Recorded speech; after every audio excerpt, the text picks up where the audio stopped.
68 infants van participar ahir a la tarda a la Festa de Cluenda de la 20a edició del concurs dels superlectors, un certamen que cada hivern organitza la Biblioteca Marian Colomer amb l'objectiu d'apropar la lectura als més petits. En aquesta ocasió, durant els mesos d'octubre i novembre, aquests superlectors han llegit prop de 1.300 llibres.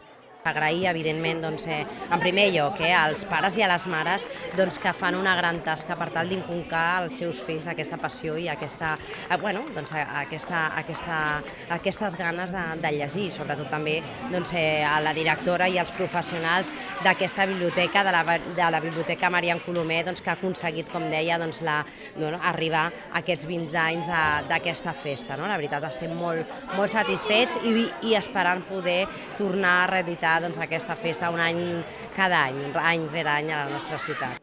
Tots els superlectors van rebre obsequis i diplomes pel seu esforç i, en acabar, van immortalitzar aquest moment amb una fotografia de grup.